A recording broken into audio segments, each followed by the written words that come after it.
Tuhan Yesus, mari kita mengawali ibadah dalam kesempatan pagi ini dengan satu pengakuan bahwa pertolongan kita adalah dalam nama Tuhan Allah yang menjadikan langit dan bumi dan yang tidak meninggalkan perbuatan tangannya serta tetap setia untuk selama-lamanya. Amin.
Turunlah kiranya atas kita anugerah dan sejahtera dari Allah Bapa, Tuhan kita, Yesus Kristus.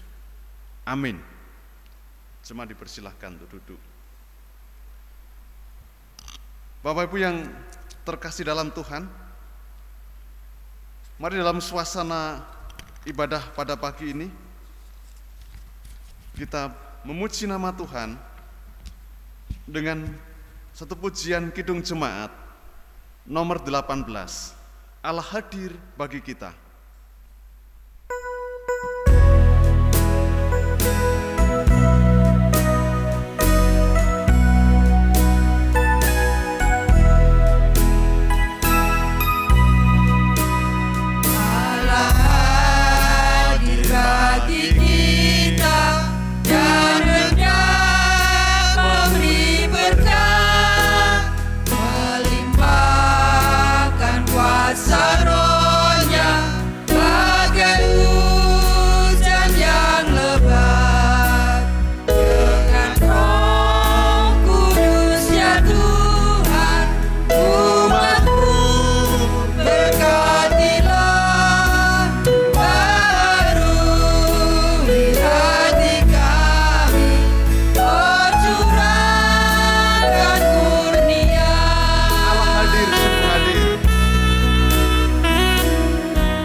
Bapak Ibu yang terkasih dalam Tuhan, petunjuk hidup baru saya ambil dari 1 Korintus pasal 13 ayat 1 sampai dengan 7 yang begini bunyi firman Tuhan.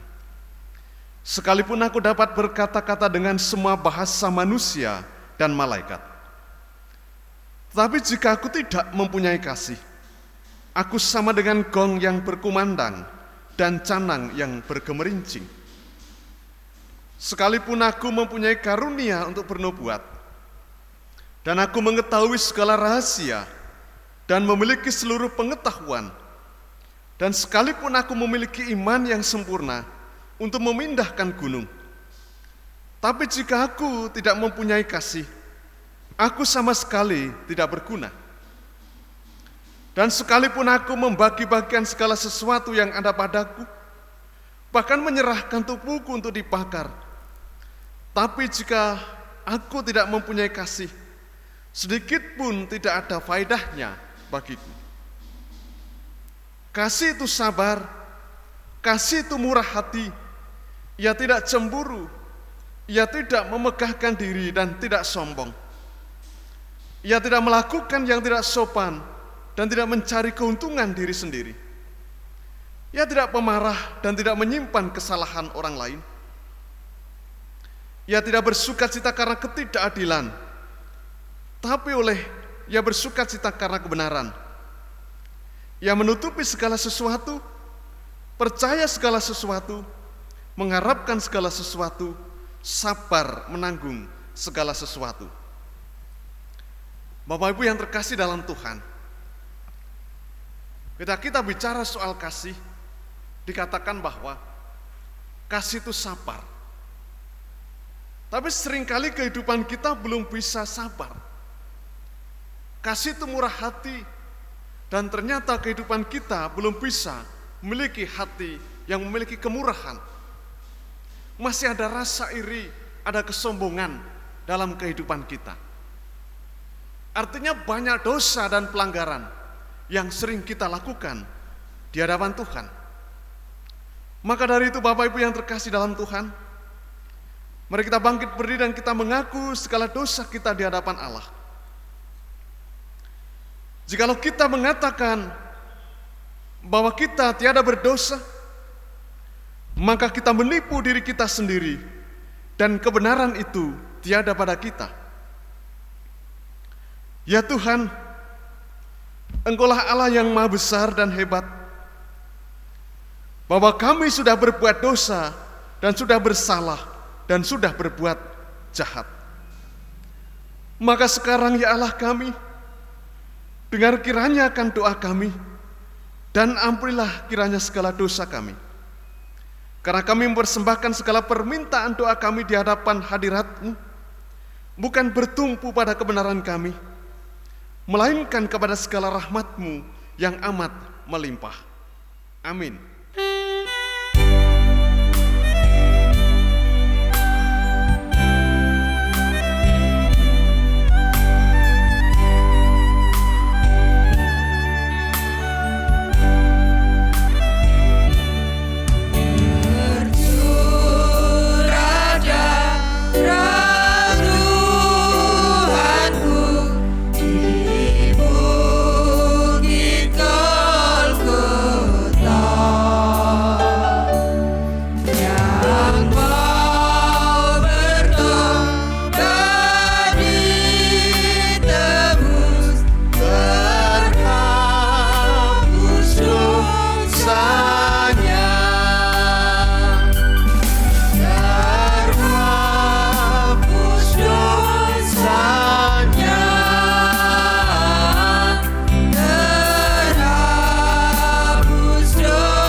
Berita pengampunan dosa.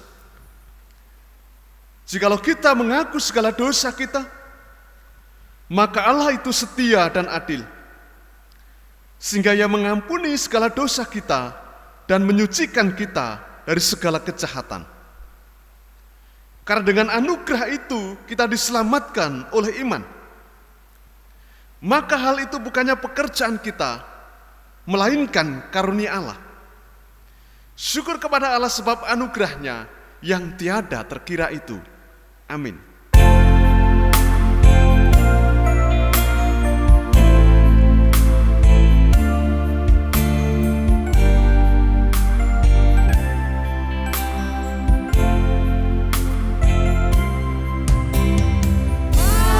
Apabila dengar doaku,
Bapak Ibu yang terkasih dalam Tuhan, mari kita mendasar ibadah dalam kesempatan pada pagi ini dengan kita membaca firman Tuhan yang terambil dari kitab 1 Raja-Raja pasal yang ke-17 ayat yang ke-7 sampai dengan ayat yang ke-24 yang begini bunyi firman Tuhan. Elia dan janda di Sarfat. Tetapi sesudah beberapa waktu, sungai itu menjadi kering, sebab hujan tiada turun di negeri itu. Maka datanglah firman Tuhan kepada Elia, bersiaplah pergi ke Sarfat yang termasuk wilayah Sidon,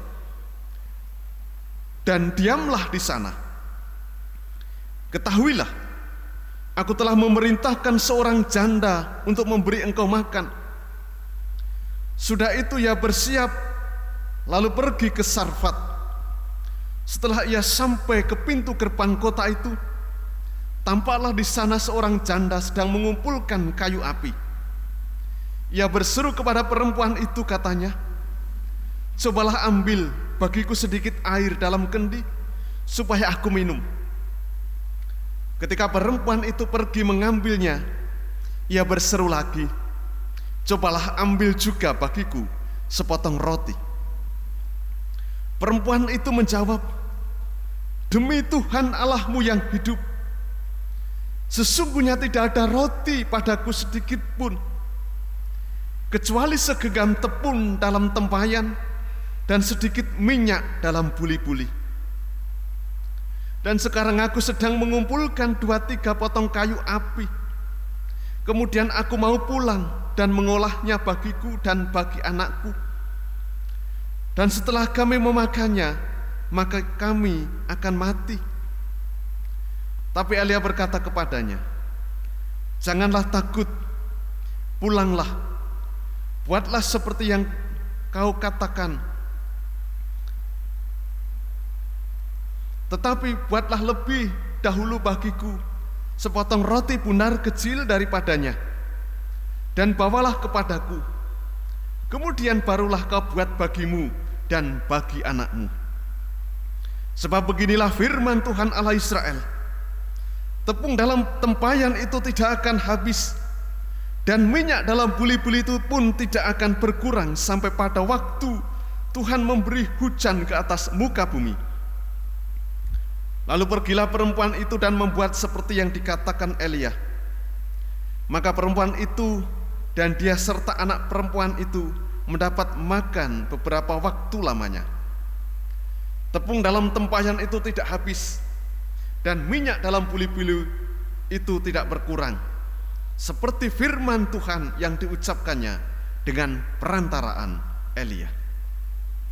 Sudah itu anak dari perempuan pemilik rumah itu jatuh sakit, dan sakitnya itu sangat keras sampai tidak ada nafasnya lagi. Kata perempuan itu kepada Elia, apakah maksudmu datang kemari ya abdi Allah? Singgahkah engkau kepadaku untuk mengingatkan kesalahanku dan untuk menyebabkan anakku mati? Kata Elia kepadanya, berikanlah anakmu itu kepadaku. Elia mengambilnya dari pangkuan perempuan itu dan membawanya naik ke kamarnya di atas dan membaringkan anak itu di tempat tidurnya. Sesudah itu ia berseru kepada Tuhan, katanya, ya Tuhan Allahku, apakah engkau menimpakan kemalangan ini atas janda ini juga, yang menerima aku sebagai penumpang dengan membunuh anaknya? Lalu ia mengucurkan badannya di atas anak itu 3 kali dan berseru kepada Tuhan, katanya, ya Tuhan Allahku, pulangkanlah kiranya nyawa anak ini ke dalam tubuhnya. Tuhan mendengarkan permintaan Elia itu, dan nyawa anak itu pulang ke dalam tubuhnya, sehingga ia hidup kembali. Elia mengambil anak itu, ia membawanya turun dari kamar atas ke dalam rumah dan memberikannya kepada ibunya. Kata Elia, inilah anakmu, ia sudah hidup. Kemudian kata perempuan itu kepada Elia, Sekarang aku tahu bahwa Engkau abdi Allah, dan firman Tuhan yang Kau ucapkan itu adalah benar. Demikian jauh pembacaan firman yang disebut berbahagia kita sekalian yang merenungi dan melakukan dalam kehidupan. Bapak Ibu yang terkasih dalam Tuhan, sebelum kita bersama-sama merenungi dan belajar kebenaran firman Tuhan pada pagi ini, mari kita berdoa terlebih dahulu. Bapa dalam surga, dalam nama Tuhan Yesus, Juru Selamat kami yang hidup, kami bersyukur atas kasih dan kemurahan Tuhan, penyertaan Tuhan dalam setiap kehidupan kami, sehingga dalam kesempatan pada pagi ini, kami boleh bersama-sama beribadah kembali, bersama dengan jemaat di Palojati, Sidoarjo. Engkau memberkati suasana ibadah kami ya Bapa. Engkau urapi hati kami, jamah setiap hati kami, persiapkan hati kami bagaikan tanah yang subur, sehingga setiap benih firman-Mu yang tertabur dalam setiap kehidupan kami boleh bertumbuh dan menguatkan iman kami, memberikan penghiburan dan pengharapan yang kuat dalam Kristus. Hamba-Mu yang terbatas dalam segala pengertian, yang akan sampaikan firman-Mu, urapi dengan roh-Mu, sehingga boleh sampaikan firman-Mu seturut dengan kehendak-Mu. Bukan karena kepandaian manusia yang terbatas, tapi Tuhan yang memberikan hikmat pengertian, pewahyuan untuk boleh sampaikan firman-Mu seturut dengan kehendak Tuhan, sehingga firman-Mu sungguh-sungguh memberkati kehidupan kami dalam kehidupan rohani kami.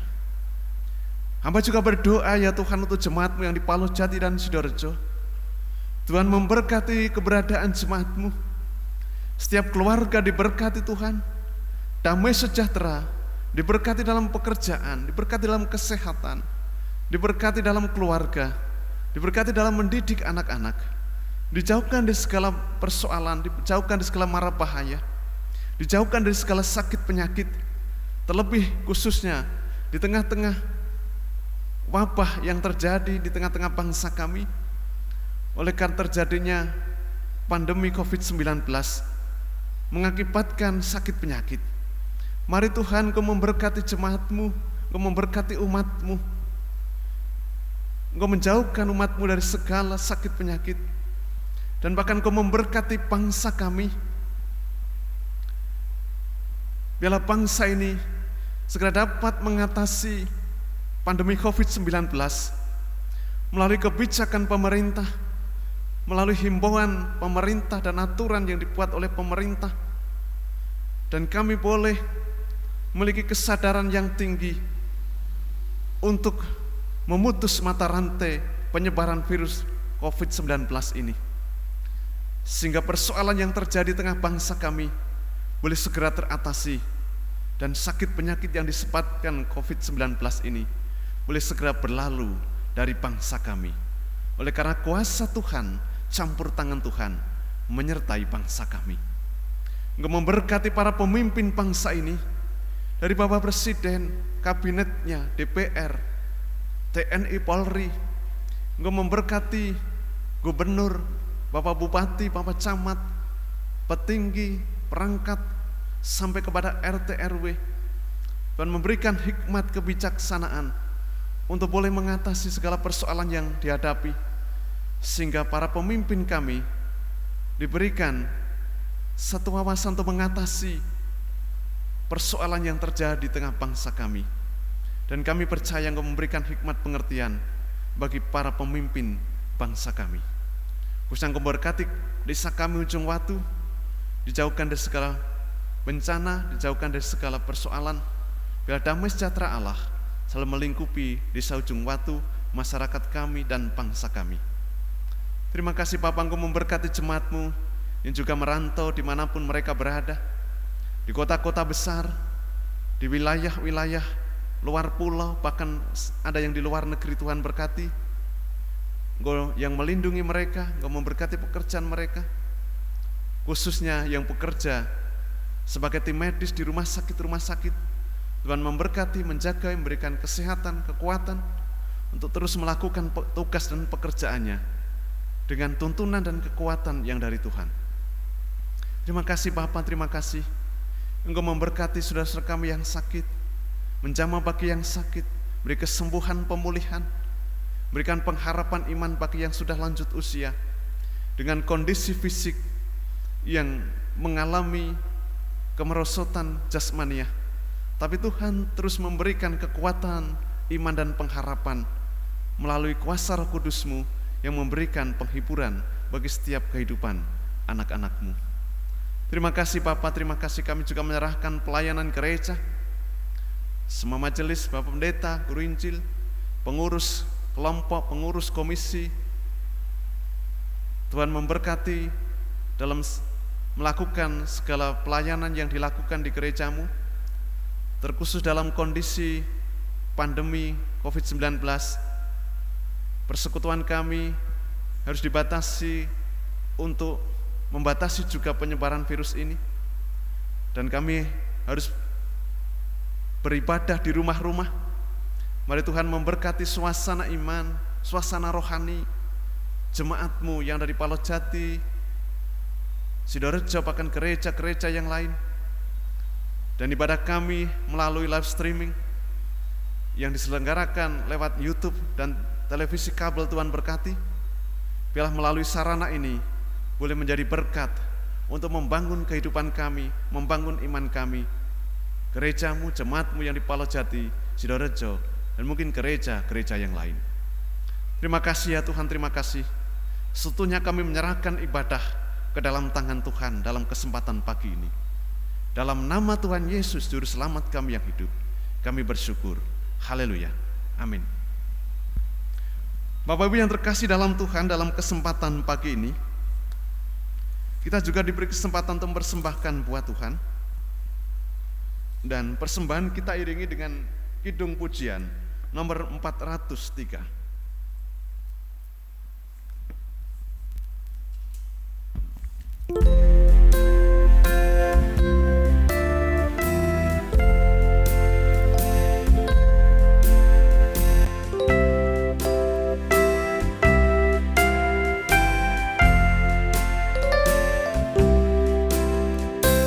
Hujan berkat kan tercurah.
persembahan. Bapa Surgawi, terima kasih kemurahan Tuhan yang selalu Engkau nyatakan dalam kehidupan kami. Engkau memberkati kami ketika kami melakukan pekerjaan kami masing-masing. Dan dalam kesempatan kami beribadah pagi ini, kami diberi kesempatan untuk persembahkan sebagian kecil dari milik kami sebagai berkat Tuhan. Berkati sucikan persembahan ini, sehingga persembahan ini menjadi kemuliaan bagi nama-Mu, sebagai sarana pelayanan yang dilakukan di gereja-Mu di GTJ Palojati ini.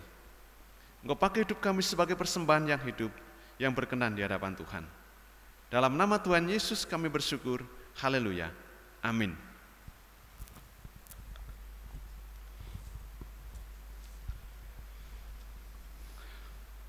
Bapak Ibu yang terkasih dalam Tuhan, kita akan mendasari ibadah dalam kesempatan pagi ini dengan saya pakai tema pengorbanan yang tidak sia-sia. Bapak Ibu yang terkasih dalam Tuhan, menjadi hamba Tuhan bukanlah persoalan atau sesuatu yang mudah. Ketika hamba Tuhan itu berhadapkan dengan satu kondisi yang di situ tidak sesuai dengan apa yang diharapkan. Nabi Elia pernah menghadapi satu tantangan di tengah-tengah pelayanannya, yaitu ketika di zaman Raja Ahab, Raja Israel, yang memerintah selama 22 tahun. Tapi Raja Ahab ini sudah meninggalkan Tuhan Allah dan beribadah kepada Allah lain, kepada Baal dan kepada Asyerah. Bahkan ketika ia mengambil istri anak Baal dari Sidon, yaitu Isabel, orang Israel dibawa kepada penyembahan berhala yang sangat luar biasa. Kejahatan di mata Allah dilakukan oleh Ahab. Sehingga dalam kondisi yang seperti itu, maka Elia mengingatkan dengan satu perkara yang akan terjadi di tengah-tengah bangsa Israel pada waktu itu, yaitu bahwa tidak akan turun embun sebelum Elia berdoa supaya hujan turun atas bumi. Sehingga Yakobus pasal 5 ayat 17 memberikan kesaksian, hujan tidak turun selama 3 tahun setengah, 3 tahun 6 bulan. Artinya dalam kondisi hujan yang tidak turun atas bumi, tidak ada embun, dampak yang terjadi adalah bencana alam, kekeringan yang terjadi di tengah-tengah bangsa Israel. Kekeringan mengakibatkan juga kelaparan. Kenapa hal itu terjadi? Oleh karena hukuman Tuhan akibat bangsa yang dibawa kepada penyembahan berhala. Bapak Ibu ingkang kinasih wonten ing patunggilanipun Gusti, lajeng Gusti paring dawuh dhateng Elia. Elia, saiki nyingkir neng pinggiring kali Kerit. Engkau menyingkir ke pinggir sungai Kerit. Dan di sana hidup Elia dipelihara oleh Tuhan Allah di pinggir sungai Kerit itu. Dan minumnya dari sungai itu, lalu Tuhan memakai sarana burung gagak untuk mengirim Nabi Elia roti dan daging ketika waktu pagi dan waktu petang. Bapak Ibu yang terkasih dalam Tuhan, tapi pada saatnya ternyata sungai Kerit juga mengalami kekeringan, dan Elia harus pergi dari sungai itu berdasarkan petunjuk Tuhan. Tuhan memerintahkan Elia untuk pergi ke Sidon, ke Sarfat, wilayah Sidon, yang sebenarnya adalah kekuasaan Etbaal, bapaknya Isabel. Dan Tuhan memberikan petunjuk bahwa di Sarfat nanti dia akan berjumpa seorang janda, mbok rondo, ingkang badhe paring pitulungan tumrap gesangipun Nabi Elia. Bapak Ibu yang terkasih dalam Tuhan,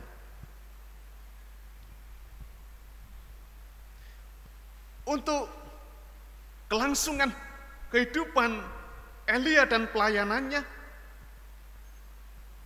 ia harus pergi ke wilayah kafir dan berjumpa seorang janda yang miskin. Kenapa juga kalau kita timbul pertanyaan, kenapa ya enggak orang kaya yang dipersiapkan Tuhan untuk memelihara kelangsungan hidup Elia? Kenapa harus janda? Kenapa juga harus di Sidon?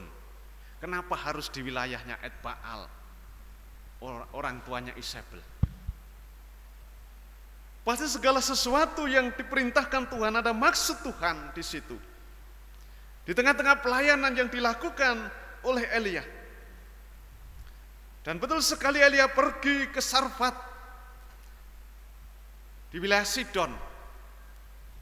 Dan setelah sampai di pintu gerbang kota itu, daerah itu, betul dia berjumpa dengan seorang janda, pinanggih kalian mbok rondo, ingkang nembe ripik-ripik kayu. Tiyang mriki niku nggih ripik-ripik mundhut kayu cilik-cilik sing kanggo masak. Ning pinggir kutha kono, wilayah kono. Upine teng pinggir ngalas. Ingkang tujuanipun badhe dipun damel ngolah glepung sing namung sak genggam lan lisah ingkang sekedhik wonten ing buli-buli. Lajeng Elia pinanggih atau bertemu dengan janda itu, dan ia berseru kepada perempuan itu, cobalah ambil bagiku sedikit air dalam kendi supaya aku minum. Betul, janda ini pun akan memberi minum kepada Elia. Nabi Elia dikasih minum. Tapi Nabi Elia masih juga punya permintaan lagi. Cobalah ambil juga bagiku sepotong roti.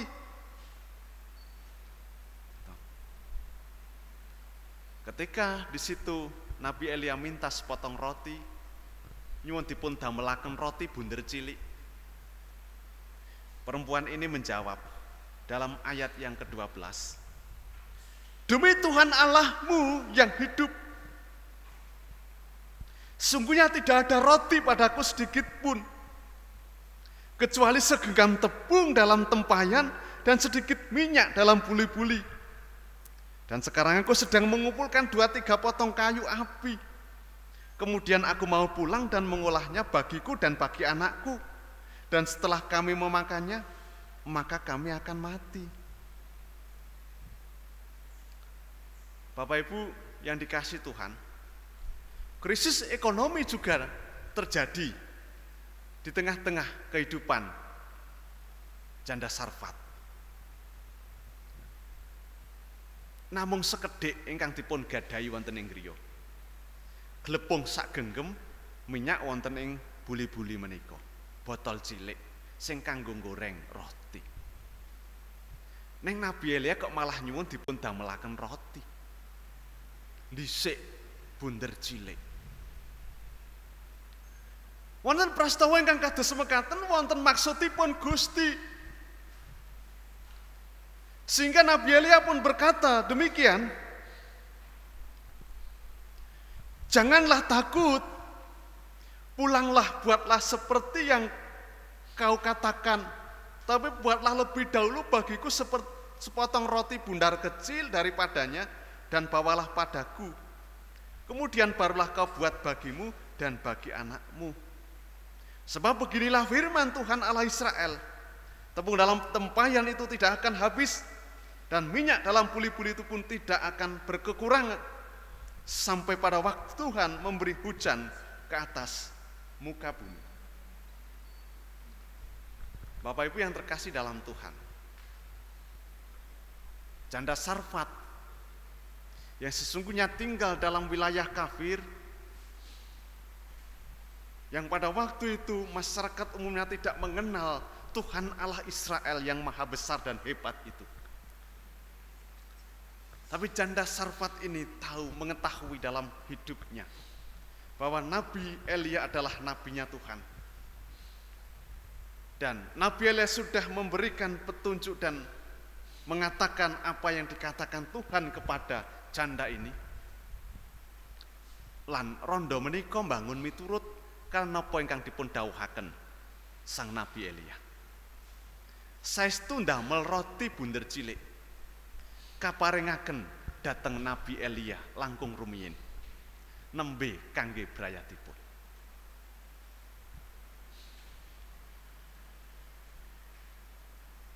Bapak Ibu ingkang dipun tresnani dening Gusti,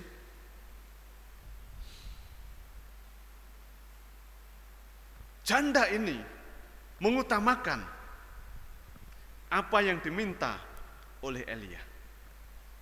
Ia rela berkorban, memberikan sesuatu yang menjadi permintaan oleh karena ia percaya akan kebenaran firman Tuhan.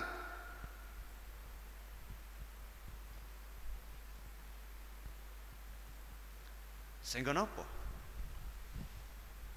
Ngrumiyenaken Elia tinimbang kabektanipun piyambak. Karena dia percaya akan apa yang dikatakan firman Tuhan nglangkungi abdinipun Elia. Bapak Ibu yang terkasih dalam Tuhan, biasanya dalam kondisi krisis, dalam kondisi kekurangan, wonten ing salebeting kacinganganing gesang, tiyang menika biasanipun luwih migatosaken kepentingan diri pribadi tinimbang kepentinganipun tiyang sanes. Tinimbang kepentinganipun Gusti. Gusti kula niki nembe susah. Nggih. Ben kula tak nyukupi kebutuhan kula riyin tinimbang kula nindakaken ayahan-ayahan ingkang saking paduka. Niku asring ingkang dados alasan. Niku umumipun manungsa menika kados mekaten. Mengutamakan kepentingannya sendiri ketimbang orang lain. Luwih-luwih ketika sedang mengalami krisis utawi paceklik. Tapi beda dengan janda ini. Justru dalam kondisi krisis yang dialami, kesusahan yang dialami, ia rela berkorban kangge Gusti Allah. Awet piyambakipun luwih bangun miturut dhateng pangandikanipun Gusti. Sehingga ia melakukan apa yang dikatakan Elia kepadanya, sehingga bisa dibaca dalam ayat 15 tadi. Lalu pergilah perempuan itu dan berbuat seperti yang dikatakan Elia. Maka perempuan itu dan dia serta anak perempuan itu mendapat makan beberapa waktu lamanya. Bapak Ibu yang dikasih Tuhan, rondo menika masraken perkawis ingkang nyoto, menyerahkan sesuatu yang nyata di depan mata, glepung lan lisah ingkang seketik, tepung dan minyak yang sedikit itu untuk perkara yang belum bisa dilihat. Kangge perkawis ingkang dereng nyoto. Nggih menika bab janji lan lisah lan glepung ingkang boten telas. Nanging janda ini percaya kalian apa ingkang dados pangandikanipun Gusti. Iman dan keyakinannya yang menjadikan ia melakukan sesuatu buat Tuhan. Jika mau kita waos Ibrani 11 ayat 35 juga mengajar kepada kita. Sebab itu janganlah kamu melepaskan kepercayaanmu, karena besar upah yang menantinya. Janda Sarfat ini tidak melepaskan kepercayaannya kepada firman Tuhan. Sehingga apa? Besar upah yang menantinya. Dan sungguh ketika melakukan apa yang dikatakan Nabi Elia terhadap dirinya, satu perkara yang menjadi janji Tuhan terjadi dalam kehidupan janda Sarfat ini. Rondo ingkang wonten ing Sarfat menika, inggih menika glepung lan lisah wonten ing wadah ingkang namung sekedhik menika, mboten telas ngantos dumugi ing priku paceklik nempuh kawontenan bangsa wekdal suwau. Bapak Ibu yang dikasihi Tuhan, glepung ing wadah ora tentelan, lenga ing guci ora suda. Ayat 16 mengatakan, tepung dalam tempayan itu tidak habis, dan minyak dalam puli-puli itu tidak berkekurang, seperti firman Tuhan yang diucapkannya dengan perantaraan Elia. Satu perkara yang luar biasa terjadi di tengah-tengah kehidupan janda Sarfat ini. Kados napa ingkang dipun dawuhaken wonten ing setunggal Korintus pasal kaya 9, kang ora tau kadeleng ing mripat lan ora tau rinungu ing kuping, sarta kang ora tau tuwuh ing atine manungsa, kabeh kang wis kacawisake dening Gusti Allah marang kang tresnani panjenengane iku. Ini sesuatu yang tidak terlihat oleh mata, terdengar oleh telinga, bahkan timbul dalam hati manusia. Semua disediakan Allah buat orang-orang yang mengasihi Dia. Ada berkat yang luar biasa yang dirasakan Mbok Rondo ingkang wonten ing Sarfat menika. Kalau dihitung secara ekonomi, secara matematika, kalau misalnya masa paceklik itu, masa krisis dan kekeringan itu terjadi, masih 2 tahun. Coba kalau orang makan 3 kali sehari, ping 325, 2190, dipangan wong loro. Artinya di situ jumlahnya ada 4.380. Berlipat sampai berlipat kali ganda. Glepung namung segenggam lan lisah sekedhik. Bapak Ibu yang terkasih dalam Tuhan, janda itu bisa merasakan dan mengalami mujizatipun Gusti. Oleh karena tetap berani percaya dengan apa yang dikatakan Tuhan dalam kehidupannya melalui hambanya Nabi Elia ini.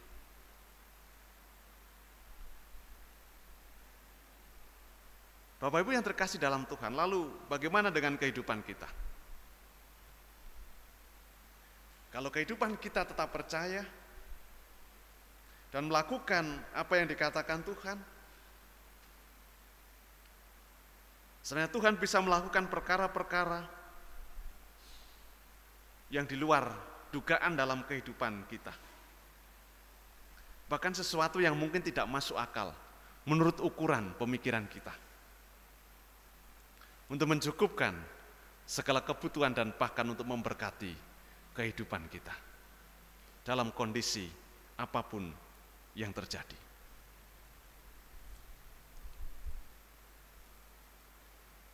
Dalam kondisi kekurangan janda Sarfat, wonten kawontenan kacingkranganipun Mbok Rondo ingkang wonten ing Sarfat ing berikut tasih nggade kawigatosan, masih memberikan satu perhatian untuk memberikan persembahan ingkang katuraken wonten ing ngarsanipun Gusti Allah. Glepung kang dipun damel kapething kagem Gusti, kagem abdinipun Gusti. Sehingga napa? Pengorbanan yang dilakukan janda Sarfat menika mboten kloho. Pengorbanan yang dilakukan janda Sarfat ini tidak sia-sia dalam kehidupan yang dialami janda Sarfat ini.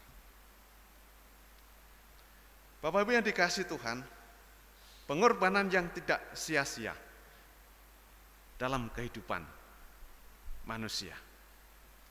Sebenarnya ada dua perkara yang bisa dilihat dari konteks bacaan yang kita baca dalam kesempatan pagi ini. Yang pertama adalah pengorbanannya Nabi Elia sebagai hamba Tuhan, sebagai Nabi Allah, yang harus mengatakan kebenaran di tengah-tengah umat yang sudah menyimpang, yang sudah meninggalkan Tuhan. Ngaturaken kayektanipun Allah wonten ing tengahing umat ingkang sampun blasar menika. Inggih menika Ahab ingkang sampun meninggalkan Tuhan Allah. Oleh karena pengaruh juga istrinya yang sangat jahat yang namanya Isabel. Dan Tuhan tetap pelihara hamba Allah ini, Nabi Elia, dengan berbagai macam cara. Bisa dikirimkan burung gagak untuk ngirim makannya. Bisa pakai janda Sarfat untuk memelihara kelangsungan hidup Nabi Elia. Pengorbanan yang tidak sia-sia. Yang kedua, pengorbananipun rondo Sarfat. Pengorbanan janda Sarfat yang sedang mengalami krisis gesang, krisis ekonomi. Malah juga mengalami krisis iman ketika anaknya sedang sakit dan mati. Ia mengalami satu ketakutan. Ia mengalami satu hal yang di situ. Dari gesangipun rumaos bila ada sesuatu yang terjadi dalam hidupnya yang menjadikan susah oleh karena anaknya sakit, bahkan sudah meninggal. Tapi di situ juga Tuhan menyatakan kuasanya dengan anak itu. Didoakan Nabi Elia bangkit lagi dan bisa hidup kembali. Ada dua demonstrasi kuasa Allah terjadi di daerah Sidon, di Sarfat ini. Yang pertama yaitu tepung yang sedikit dan minyak yang sedikit itu menjadi saluran berkat yang luar biasa. Mujizat yang kedua, anak janda Sarfat yang sakit dan meninggal ini bisa hidup kembali. Di situ Nabi Elia mendemonstrasikan kuasa Allah di tengah bangsa kafir yang menyembah Baal. Sehingga apa yang terjadi? Ayat yang ke-24 mengatakan, kemudian kata perempuan itu kepada Elia, sekarang aku tahu bahwa engkau abdi Allah dan firman Tuhan yang kau ucapkan itu adalah benar. Bapak Ibu yang dikasihi Tuhan, ada satu pengakuan iman yang luar biasa terjadi dalam kehidupan janda Sarfat ini, yang mempercayai bahwa Elia adalah hamba Allah dan firman yang diucapkan adalah benar.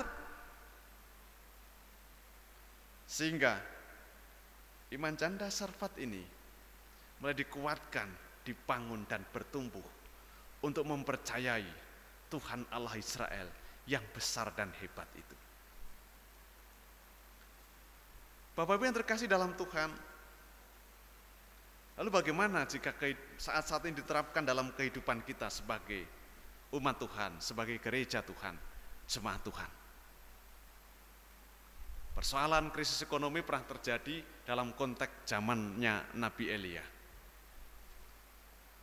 Kula panjenengan sami ugi nembe ngadepi perkawis ingkang sami. Kalau pada waktu itu bencananya kekeringan, tapi saat ini terjadi bencana yang mewabah dunia. Bahkan Indonesia juga terjadi wabah itu yang disebabkan oleh COVID-19. Mengakibatkan berbagai macam tantangan yang terjadi. Di mana kita ada? Tantangannya adalah sakit penyakit, sampai kepada ekonomi, sampai kepada tingkat psikologi, bahkan frustasi oleh karena terjadinya wabah COVID-19 ini. Ada satu hal yang dihadapi di tengah-tengah kehidupan kita dengan terjadinya wabah ini. Mesinipun kula panjenengan sami ugi saged ngadepi krisis ekonomi, kekhawatiran, lan sak panunggalanipun. Ingkang dados pitaken napa kula panjenengan sami wonten ing kawontenan ingkang kados mekaten menika, dalam kondisi yang seperti itu hidup kita masih bisa percaya seperti janda Sarfat yang percaya, yang setia. Seperti Nabi Elia yang setia juga melayani Tuhan. Seperti janda Sarfat yang bisa memberikan persembahan yang terbaik buat Tuhan. Sanadyan ing priku dipun pisungssungaken, nanging priku ing sak winggingipun boten mangertosi napa ingkang kelampah. Tapi janda Sarfat percaya kepada kebenaran firman Tuhan, sehingga biasa memberikan yang terbaik buat Tuhan. Bapak Ibu yang terkasih dalam Tuhan, sekalipun konteks kehidupan kita sekarang ibadahnya di rumah-rumah, belum bisa bersekutu di gereja, tapi kita tetap memiliki satu tanggung jawab untuk beribadah kepada Tuhan sekalipun di rumah, untuk mewujud nyatakan cinta kasih kita kepada Tuhan berdasarkan kebenaran firman, memberikan sesuatu yang terbaik buat Tuhan. Termasuk juga di dalamnya ketika kita merayakan hari raya ini, tidak bisa merayakan di gereja, kenaikan Tuhan Yesus dirayakan di rumah-rumah. 10 hari lagi nanti kita rayakan Pentakosta, dihitung dari hari raya Paskah, kematian dan kebangkitan Tuhan, 50 hari. Kalau dalam konteks perjanjian lama, Paskah dihitung 7 minggu, sudah Paskah itu dihitung dari Sabat itu sampai 7 minggu jumlahnya 50 hari. Maka di situ disebut dengan hari raya Pentakosta. Yang di situ umat Israel pada waktu itu disuruh mempersembahkan buat Tuhan. Ada 2 ekor lembu jantan muda, kambing jantan, ya kan? Kemudian juga 7 ekor domba. Ada persembahan-persembahan yang di situ sebagai wujud ucapan syukur oleh karena Tuhan sudah memberkati umat Israel pada waktu itu. Dan konteks kehidupan kita juga sama. Gitu. Ngaturaken pisungsung kagem Gusti wonten ing swasana dinten Riyadin Pentakosta. Kang sinebut riyaya unduh-unduh. Hari raya Pentakosta. Untuk bisa mempersembahkan bulu hasil yang diberikan persembahan buat Tuhan. Dan kondisinya sekarang sedang mengalami krisis ekonomi mungkin. Tapi sekalipun demikian, janda Sarfat memberikan teladan buat kehidupan kita. Bisa memberikan yang terbaik buat Tuhan. Sanadyan kanthi kawontenan ingkang winates. Kehidupan kita juga sebagai umat Tuhan. Dengan apa yang di situ diperintahkan Tuhan, yang di situ juga tertulis dalam kitab Imamat 23, ya kan, diatur bagaimana umat Israel itu harus memberikan persembahan. Maka tenugi kula panjenengan sami memberikan persembahan yang terbaik buat Tuhan sebagai ucapan syukur kehidupan kita. Sanadyan kanthi kawontenan ingkang ing mriku boten kremenaken. Ini adalah sebuah ujian iman buat kehidupan kita. Tahukah kehidupan kita setia memberikan yang terbaik buat Tuhan? Menawi kula panjenengan sami tetep mitadosi dawuhipun Gusti. Wonten dawuhipun Gusti ingkang kasebat inggil kala wau. Apa yang tidak terlihat oleh mata, tidak terdengar oleh telinga, tidak pernah timbul dalam hati manusia, semua disediakan Allah buat kehidupan kita yang mengasihi Dia. Mujudaken katresnan kula panjenengan sami, kanthi kula panjenengan sami ugi saged misungsungaken ingkang sae wonten ngarsanipun Gusti, wonten ing swasana riyadin-riyadin ingkang badhe kula panjenengan sami riyadinaken, khususipun hari raya Pentakosta. Ing minggu saksampunipun kenaikan Tuhan dihitung 10 hari. Disitulah kula panjenengan sami merayakan hari raya Pentakosta. Walaupun mungkin hari rayanya juga dilakukan tidak sama seperti tahun-tahun yang lalu. Tapi hati kita harus tetap percaya bahwa firman Tuhan itu menjadi dasar yang kokoh bagi hidup kita untuk tetap mempercayai apa yang dikatakan Tuhan. Gusti berkahi. Amin. Kita berdoa. Bapa kami yang di surga, dikuduskanlah namamu, datanglah kerajaanmu, jadilah kehendak-mu. Di bumi seperti di surga, berikanlah kami pada hari ini makanan kami yang secukupnya. Dan ambillah kami akan kesalahan kami seperti kami juga mengampuni orang yang bersalah kepada kami. Dan janganlah membawa kami ke dalam pencobaan, tapi lepaskanlah kami daripada yang jahat. Karena Engkaulah yang mempunyai kerajaan kemuliaan sampai selama-lamanya. Amin. Bapak Ibu, kita bangkit berdiri. Kita akan mengakui iman kita di hadapan Tuhan dengan pengakuan iman rasuli.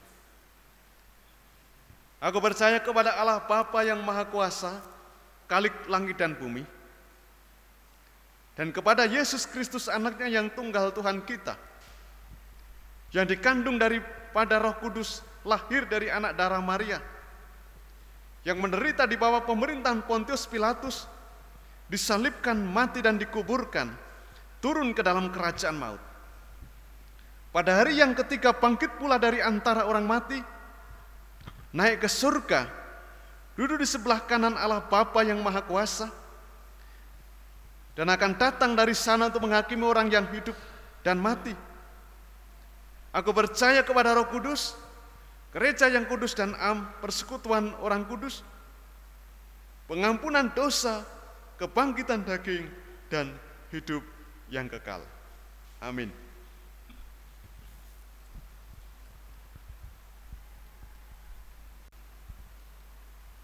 Bapak Ibu yang terkasih dalam Tuhan, kita akan mengakhiri ibadah dalam kesempatan pagi ini.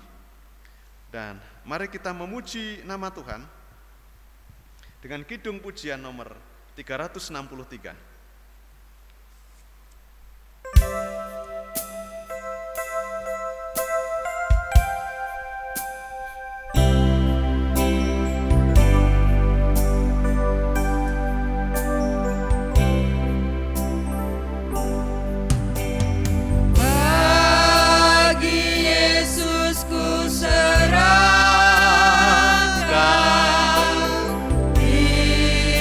Hidupku selalu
Pulanglah dengan damai sejahtera dan terimalah berkat Tuhan. Maka anugerah Tuhan Yesus, kasih Allah, dan persekutuan Roh Kudus beserta dengan kita sekalian. Amin.